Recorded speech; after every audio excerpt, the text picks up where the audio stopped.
28 сентябр президенти ҷумҳурии Тоҷикистон пешвои миллат муҳтарам Эмомалӣ Раҳмон дар ноҳияи Файзобод аз заминҳои хоҷагиҳои деҳқонӣ, намоиши маҳсулоти кишоварзон ва ҳунари занону кадбонуҳои ноҳия дида намуданд.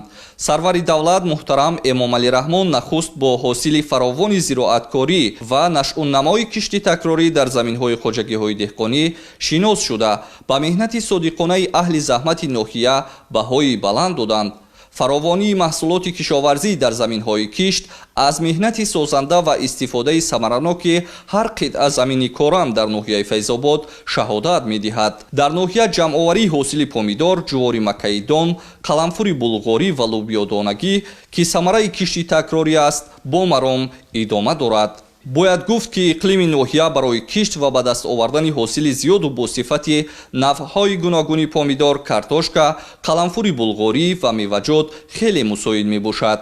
Президенти кишвар муҳтарам Эмомалӣ Раҳмон заҳматкашони ноҳияро ба ҳамкории пурсамар бо олимону мутахассисони соҳа барои дарёфти тухмиҳои навъҳои серҳосил, истифодаи нуриҳо, мубориза бар зидди ҳашарот ва бемориҳо, инчунин ҷамъоварии беталафи ҳосил ҳидоят намуданд.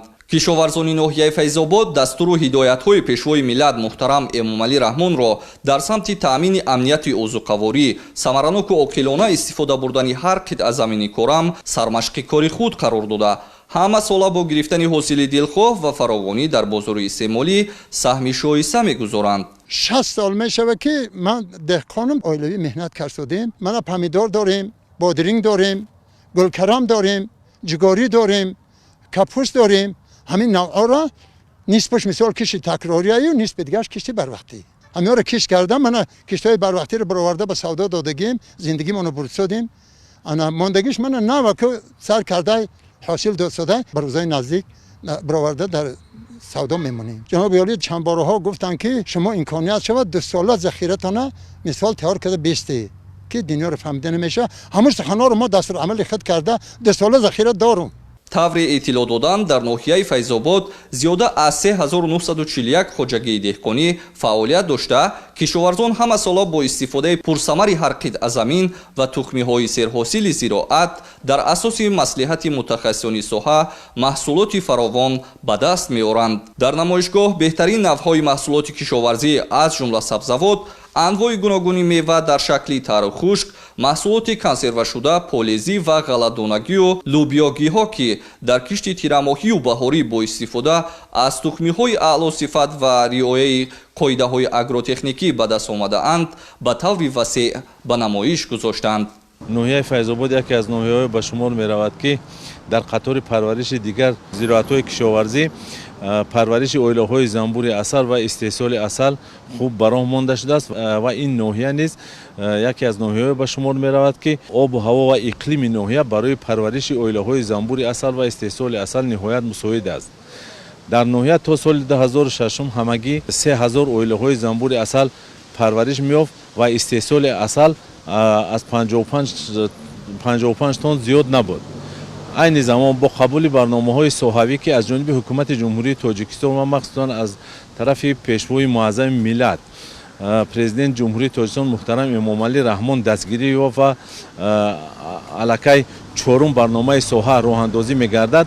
дар ноҳияи Файзобод аз 3000 оилаи занбури асал то 9100 оила расонида шуд ва истеҳсоли асал бошад айни замон зиёда аз 90 тоннаро дар бар мегирад. корхонаи мо аз соли 2006 کار کرده ایستاده است. استحصال تخم را ما از سال 2008 براه گذاشتیم.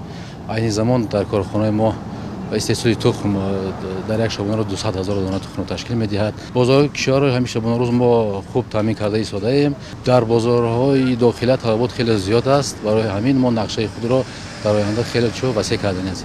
тавре эътило дода шуд ба давраи то 1 августи соли 2024 дар ҳамаи шаклҳои хоҷагидории ноҳияи Файзобод зиёда аз 50558 тонна ғалладонагӣ, 47486 тонна картошка, 13428 тонна сабзавот ва 32751 тонна мева истеҳсол карда шудааст ки дар муқоиса ба ҳамин давраи соли гузашта зиёд мебошад. дар намоишгоҳ инчунин маҳсули ҳунари занону кадбонуҳои ноҳия аз ҷумла анвои гуногуни нон, фатир, кулча, таҳмол ва хӯрокҳои миллӣ муаррифӣ гардид.